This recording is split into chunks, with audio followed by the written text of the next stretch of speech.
নমস্কার। আপনারা ধারাবাহিকভাবে শুনছেন শ্রীযুক্ত সত্যজিৎ রায় মহাশয়ের লেখা অম্বর সেন অন্তর্ধান রহস্য। আজ শুনবেন দ্বিতীয় পর্ব। ফেলুদা সোফা ছেড়ে উঠে পায়চারি আরম্ভ করেছে। 3টে বড় বড় বুককেস বোঝাই বই, সেদিকেই তার দৃষ্টি। এসব বই কার? সবই দাদার। নানা বিষয়ে ইন্টারেস্ট আছে দেখছি। আগে হ্যাঁ, এমনকি গোয়েন্দাগিরি সম্বন্ধেও তো বই আছে। হ্যাঁ, একসময় ওটা নিয়েও পড়াশোনা করেছেন। বিজ্ঞান, ইতিহাস, রান্নার বই, মুদ্রা সংগ্রহ, থিয়েটারটা দাদার নেশা বলতে পারেন। আমাদের মাঠে পুজোর সময় স্টেজ বেঁধে নাটক হয়, দাদাই নির্দেশক। ফ্যামিলির সকলেই রং টং মেখে নেমে পড়ে, এমনকি ইনিও। রুনার দিকে দেখিয়ে দিলেন অম্বুজবাবু। রুনা এখনও সেইভাবেই হাঁ করে চেয়ে আছে ফেলুদার দিকে। এবারে অমরবাবুর কাজের ঘরটা একটু দেখতে পারি? হ্যাঁ, আসুন আমার সঙ্গে। অম্বুজবাবু উঠে পড়লেন সোফা থেকে। বৈঠকখানার পাশে একটা প্যাসেজ, সেইটে পেরিয়ে পিছনের মাঠের দিকের একটা ঘরে গিয়ে ঢুকলাম আমরা। পূব দিকে জানালা দিয়ে রোদ এসে ঘরটাকে আলো করে দিয়েছে। একটা বড় ডেস্ক, তার সামনে একটা রিভলভিং চেয়ার, উল্টো দিকে আরও 2টো চেয়ার, জানালার ধারে একটা আরাম কেদারা। এছাড়া টেবিলের পিছন দিকে রয়েছে একটা সেলফ, একটা ক্যাবিনেট আর একটা গোদরেজের আলমারি। তার পাশের দেওয়ালে একটা ফোল্ডিং ব্র্যাকেট থেকে হ্যাঙ্গারে ঝুলছে একটা ছাই রঙের কোট। ডেস্কের উপরটা দেখলে মনে হয় অম্বরবাবু বেশ গোছানো লোক ছিলেন। কাগজপত্র, telephone, pen holder, pin cushion, paperweight, চিঠির র্যাক সব পরিপাটি করে সাজানো। একটা ডেট ক্যালেন্ডার রয়েছে, তার তারিখটা 3 দিন আগের। ব্যাপারটা আমারও খটকা লেগেছিল। ফেলুদা সেটার দিকে অম্বুজবাবুর দৃষ্টি আকর্ষণ করায় ভদ্রলোক বললেন, দাদাকে কয়েকদিন থেকেই একটু অন্য মনস্ক দেখছিলাম। সচরাচর দাদার এরকম ভুল হয় না কিন্তু। ফেলুদা খুঁতখুঁতে মানুষ, সে নিজেই শনিবার 2টা বদলে মঙ্গলবার 5ই করে দিল। দেরাজ খুলে দেখতে পারি কি? ফেলুদা জিজ্ঞেস করল। হ্যাঁ হ্যাঁ, দেখুন না। 3টে দেরাজি পরপর খুলে তার ভিতরে জিনিসপত্র হাতড়ে দেখল ফেলুদা। ওপরের দেরাজ থেকে পাওয়া এক টুকরো কাগজ সম্বন্ধে মনে হলো তার একটু কৌতূহল হয়েছে, কারণ সেটা সে ঘুরিয়ে ফিরিয়ে দেখছে। হিমালয়ান অপটিক্যালস থেকে চশমা করাতেন বুঝি আপনার দাদা? আগে হ্যাঁ। একটা ক্যাশ মেমো দেখছি, তারিখটা 7 দিন আগের।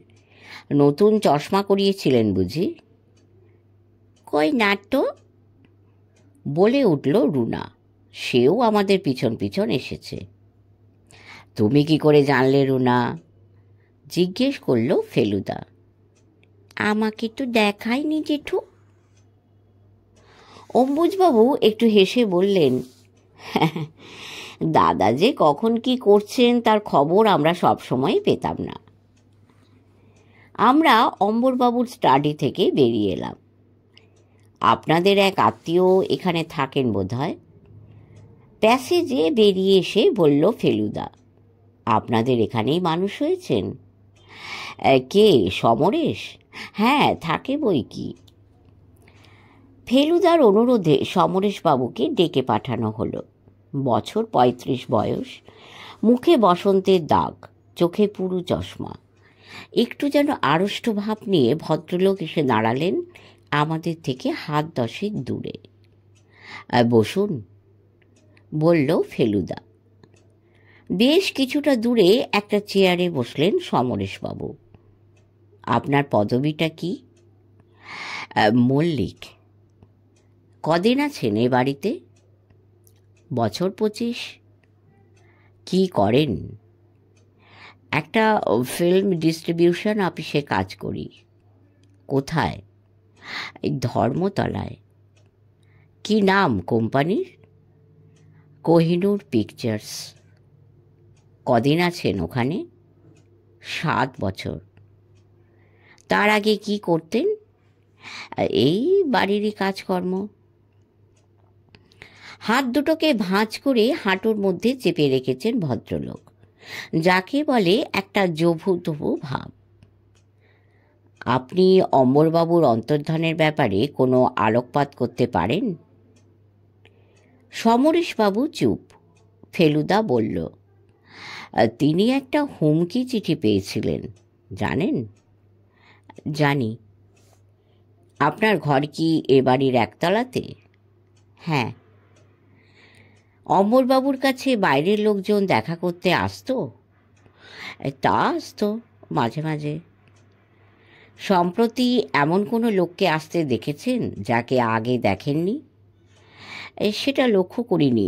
তবে তবে কি, এই পাড়ায় কিছু ছেলেকে দেখেছি যাদের আগে দেখিনি। কোথায়? মোড়ের মাথায়। কি করতো তারা? মনে হতো এই বাড়ির দিকে চোখ রাখছে। বয়স কী রকম তাদের? এই 20 থেকে 25-এর মধ্যে বলে মনে হয়। কজন ছেলে? 4 জন। ফেলুদা একটুক্ষণ চুপ করে কি যেন ভাবল, তারপর বলল, ঠিক আছে, আপনি আসতে পারেন। এইসব কথা থেকে ফেলুদা কোনো ক্লু পেল কিনা জানি না। যেটাতে মনে হয় সত্যি করে কাজ হলো সেটা হলো অম্বুজবাবুর স্ত্রীর সঙ্গে কথাবার্তায়। রীতিমতো সুন্দরী মহিলা, তার উপরে যাকে বলে ব্রাইট। বয়স 40-এর উপরে হলেও দেখে বোঝার জো নেই। দোতলার একটা ছোট বৈঠকখানায় বসে কথা হলো। ফেলুদা প্রথমেই ক্ষমা চেয়ে নিল ভদ্রমহিলাকে বিব্রত করার জন্য। তাতে কি হয়েছে, বললেন মিসেস অম্বুজ সেন। গোয়েন্দাকে যে এভাবে জেরা করতে হয় সে তো ফেলুদার গল্প পড়েই জেনেছি। খুব ভালো লাগে পড়তে গোয়েন্দা কাহিনী। তাহলে তো ভালোই হলো। আমার প্রধান মুশকিলটা কোথায় হচ্ছে বলি। অমরবাবু একটা হুমকি চিঠি পেয়েছিলেন, জানেন বোধহয়। তা জানি বই কি। দেখেছেন সে চিঠি? হ্যাঁ, তাও দেখেছি। আমি অমরবাবুকে জিজ্ঞেস করেছিলাম তার জীবনে এমন কোনো ঘটনা ঘটেছিল কি না যার ফলে অন্য কোনো মানুষের সর্বনাশ হতে পারে। উনি বলেছিলেন তেমন কোনো ঘটনা তার জানা নেই। অবশ্যই আমার বলা উচিত ছিল যে রিসেন্ট ঘটনা হবার দরকার নেই, অতীতের ঘটনা হলেও চলবে।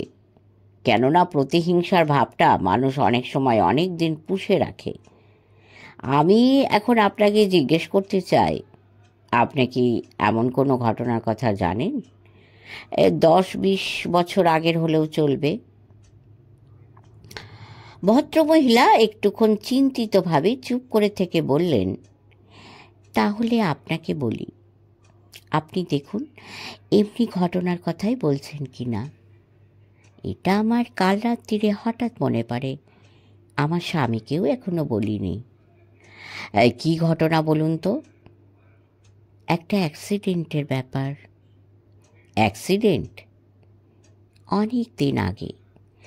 তখনও রুনা হয়নি, বোধহয় তার পরের বছরই হলো। আমার ভাসুর তখন নিজেই গাড়ি চালাতেন, আমার শ্বশুরের গাড়ি, অস্টিন।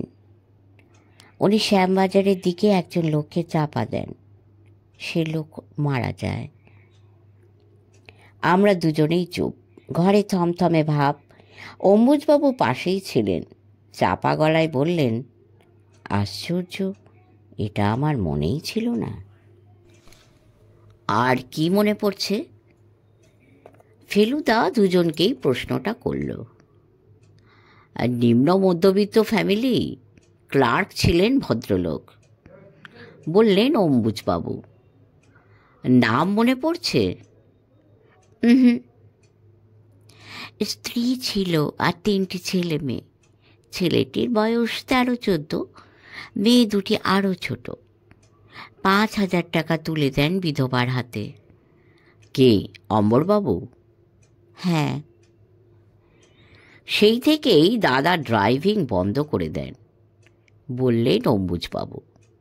এখন মনে পড়ছে। ফেলুদা গম্ভীর। তার মানে এখন সে ছেলের বয়স বছর 25। পরিবারটির যে সর্বনাশ হবে এই ঘটনার ফলে এটা মোটেই অস্বাভাবিক নয়। 5,000 টাকা আর কতদিন চলে? এর বেশি আর কিছু মনে পড়ছে না জানেন, বললেন মিসেস সেন। আমারও না, বললেন অম্বুজবাবু। অমরবাবু কি ডায়েরি রাখতেন? ফেলুদা জিজ্ঞেস করল। কই, সেরকম তো শুনিনি কখনো, বললেন অম্বুজবাবু। ফেলুদা উঠে পড়ল। অনেক ধন্যবাদ মিসেস সেন, আপনি অন্ধকারে একটা আলো দেখিয়েছেন আমাদের, তার জন্য আমি বিশেষ কৃতজ্ঞ। আমরা কিন্তু মনে প্রাণে চাইছি যে আপনি ব্যাপারটার একটা সুরাহা করুন। কথাটা যে ভদ্রমহিলা খুব আন্তরিকতার সঙ্গে বললেন তাতে কোনো সন্দেহ নেই। অমরবাবুর অসুস্থ মাকে বিরক্ত করার আর কোনো মানে হয় না, তাই আমরা আপাতত পাম অ্যাভিনিউয়ের পাঠ শেষ করে সেনেদের অ্যাম্বাসেডারে চলে গেলাম গঙ্গার ধার। আগে রেস্টুরেন্টের সামনে গাড়ি দাঁড় করিয়ে ড্রাইভার বিলাসবাবু বললেন, এইখান থেকে স্যার হাঁটতে আরম্ভ করে সোজা দক্ষিণ দিকে গিয়ে ঠিক 1 ঘন্টা বাদে আবার ফিরে আসতেন, একেবারে ঘড়ির কাঁটায় কাঁটায়। আপনি কি গাড়িতেই বসে থাকতেন? আগে হ্যাঁ। কতদিন ড্রাইভারি করছেন সেন বাড়িতে? 9 ইয়ার্স। তার মানে অ্যাক্সিডেন্টের ব্যাপারটা আপনি জানেন না? অ্যাক্সিডেন্ট? অম্বরবাবু বছর 12 আগে একবার একটি লোককে গাড়ি চাপা দিয়ে মারেন। সেন সাহেব? কেন, আপনার বিশ্বাস হচ্ছে না? উনি যে কোনোদিন নিজে ড্রাইভ করেছেন সেটিই তো জানতাম না। ওই ঘটনার পরেই ড্রাইভিং ছেড়ে দেন। তা হবে, ড্রাইভারের তো দোষ দেওয়া যায় না সব সময়। রাস্তার লোকে যেভাবে চলাফেরা করে, আরও বেশি লোক মরে না কেন সেটাই তো ভাবি। ড্রাইভারের আর কি দোষ বলুন? অমরবাবু যেদিন আর ফিরলেন না সেদিনের ঘটনাটা একটু বলবেন? হ্যাঁ, সেদিন উনি আসছেন না দেখে আমি হেস্টিংস পর্যন্ত গিয়ে তল্লাশ করেছিলাম। পথে লোক ধরে ধরে জিজ্ঞেস পর্যন্ত করেছি। গাড়ি থামিয়ে থামিয়ে রাস্তায় নেমে খুঁজেছি যদি কোথাও পড়ে টরে গিয়ে থাকেন। হাড়টা তেমন মজবুত ছিল না তো। লোকজন কেমন ছিল রাস্তায়? সকালে এদিকটা লোক মন্দ থাকে না, সবাই হাঁটতে আসে। তবে নিউ হাওড়া ব্রিজের সাইডটায় লোক থাকে না বললেই চলে। স্যার তো ওদিকেই যেতেন। ফস করে যদি গাড়িতে একটা জোয়ান লোক এসে কোলাপাজা করে তুলে নিয়ে যায় তো কেউ টেরও পাবে না। আমরা গাড়িতে করেই 10 মাইল স্পিডে চালিয়ে হেস্টিংস পর্যন্ত ঘুরে এলাম, কিন্তু সন্দেহজনক কিছুই দেখতে পেলাম না। এরপর 2 দিন পাম এভিনিউ থেকে কোনো খবর নেই। বৃহস্পতিবার বিকেলে লালমোহনবাবু এসেই বললেন, হ্যাঁ ঘটনা এগুলো। অম্বর সেন উধাও শুনে ভদ্রলোকের চোখ কপালে উঠল। বললেন, আপনার একটি কেসও গেজে যেতে দেখলুম না, ধন্যি আপনার লাক। আপনার গ্রেট স্কলার প্রতিবেশী মৃত্যুঞ্জয় সোমের কি খবর? হ্যাঁ, দূর দূর, স্কলার না মুন্ডু। সে কি মশাই, এর মধ্যে আবার কি হলো? সেদিন তো সুপারলেটিভ ছাড়া কথাই বলছিলেন না। আর বলবেন না ওয়ায়। কেন, কি হলো? বলতেও লজ্জা করে। আমার কাছে আবার লজ্জা কি, বলেই ফেলুন। ব্যাপারটা কি জানি না, কিন্তু সেটা যে লালমোহনবাবু চেপে যেতে চাইছেন সেটা বুঝতেই পারছি। এদিকে ফেলুদাও ছাড়বার পাত্র নয়। শেষটায় পিড়াপিড়িতে ভদ্রলোক বলেই ফেললেন, আরে মায় ভাবতে পারেন, ভদ্রলোক পদস মিত্রের নাম শোনেননি? আপনার বন্ধু বলে পরিচয় দিতে গিয়ে একেবারে ভেড়া বনে গেলুম। বলে কি না, হু ইজ পদস মিটার? হ্যাঁ, তাতে আর কি হলো? এত বড় স্কলার, হার্ভার্ডের ডবল MA, আমিও তো তার নাম শুনিনি। কথাটা বোধ হয় লালমোহনবাবুকে কিছুটা আশ্বস্ত করল। বললেন, হ্যাঁ, তা যা বলেছেন। এত বড় দুনিয়ায় কটা মানুষকে আর কটা মানুষ চেনে। আর ভদ্রলোক বোধহয় বেশিরভাগ সময় বিদেশেই কাটিয়েছেন, বুঝেছেন। কাজে এই এক্সকিউজ করে দেওয়া যায়, কি বলেন? আমাদের কথার মাঝে পাম এভিনিউ থেকে ফোন এলো। অম্বুজ সেন। একটি বেনামি চিঠি এসেছে ভদ্রলোকের নামে। টেলিফোনে সেটা পড়ে শোনালেন ভদ্রলোক। আগামীকাল শুক্রবার সন্ধ্যা 6:30টায় 100 টাকার নোটে 20,000 টাকা ব্যাগে পুরে প্রিন্সেপ ঘাটের দক্ষিণ পূর্ব কোণে থামের ধারে রেখে যাবেন। অম্বর সেনকে অক্ষত অবস্থায় ফিরে পাবার এই একমাত্র উপায়। পুলিশ বা গোয়েন্দার সাহায্য নিলে ফল হবে মারাত্মক। ফেলুদা ফোনে বলল, এখনই কোনো সিদ্ধান্ত নেবার দরকার নেই মিস্টার সেন। আরও 24 ঘন্টা সময় আছে। এর মধ্যে আমার কয়েকটা কাজ আছে। আপনাদের দিক থেকে কি করণীয় সেটা আমি কাল দুপুর 2টোর মধ্যে আপনাদের বাড়ি গিয়ে বলে আসব। তবে হ্যাঁ, টাকার ব্যবস্থাটা করে রাখবেন, ওটা খুবই জরুরি। কিন্তু গোয়েন্দার ব্যাপারে শাসিয়ে রেখেছে যে মশাই। ফেলুদা ফোন রাখার পর লালমোহনবাবু বললেন। ফেলুদার উত্তরে শুধু বলল, হ্যাঁ জানি। রকেটের বেগে ঘটনা এগিয়ে চলেছে। এই টাকাটা না দিয়ে উপায় কি আছে সেটা আমিও ভেবে পেলাম না। লালমোহনবাবু, কাল আপনার গাড়িটা একটু পাওয়া যাবে কি? প্রায় 5 মিনিট চুপ করে থেকে অবশেষে প্রশ্ন করল ফেলুদা। Any time. কখন চাই বলুন? সকালে একবার বেরোবো, 9:30 নাগাদ পেলেই চলবে। ঘন্টা 2-এর মধ্যে আমার কাজ হয়ে যাবে। তারপর বিকেল 5টা নাগাদ আপনি যদি গাড়িটা নিয়ে চলে আসেন তো খুব ভালো হয়। Very good. এরপর ফেলুদা আর কোনো কথাই বলল না। পরদিন লালমোহনবাবুর গাড়িতে করে ফেলুদা বেরোলো। একাই বেরোলো। কাজে কোথায় গেল, কি করলো জানার উপায় নেই। 12টা নাগাদ ফিরে আসার পর দেখলাম তার মুখের ভাব বদলে গেছে। এই কি ঠিক করলে ফেলুদা? ভয়ে ভয়ে জিজ্ঞেস করলাম। টাকাটা দিতেই হবে, তবে গোয়েন্দা সম্পর্কে হুমকিটা মানা চলবে না। মানে? তুমি নিজেও থাকবে সেখানে? ফেলু মিত্তির অত সহজে ঘাবড়াবার লোক নয় রে তোপসে। আর আমরা আমরা কোথায় থাকবো? তোরাও থাকবি কাছাকাছির মধ্যে, কারণ হেল্প দরকার হতে পারে। আমি তো শুনে থ।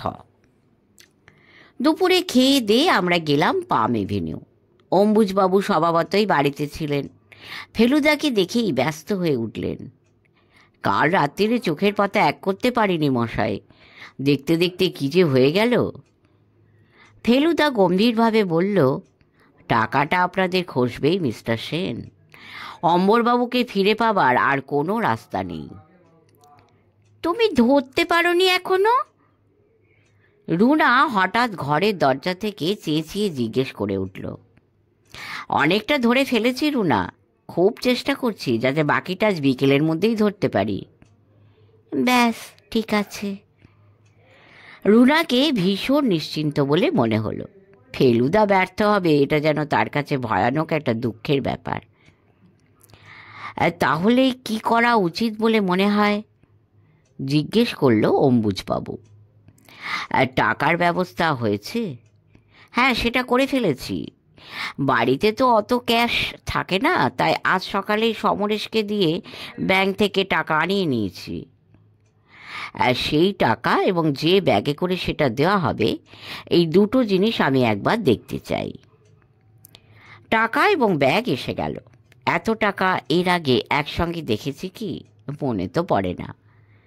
ফেলুদার সামনেই 20টা করে 100 টাকার নোট রাবার ব্যান্ড দিয়ে গোছ করে 10 ভাগে ব্যাগের মধ্যে পুরে দেওয়া হলো। তার ফলে ব্যাগের চেহারা হয়ে গেল কচ্ছপের পিঠের মতো। Very good.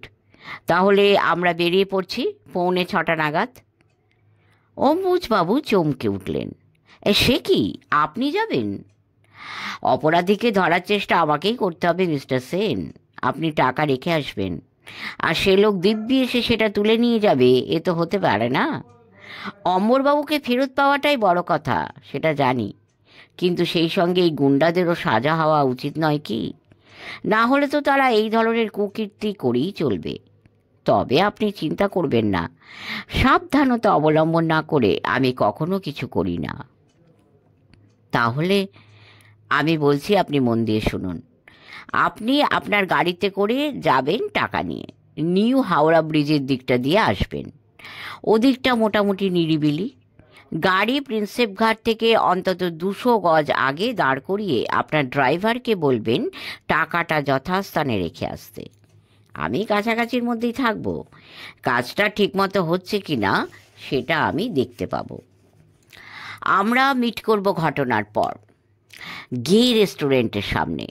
আপনি টাকা রেখে সোজা ওখানে চলে যাবেন। আমিও তাই করব।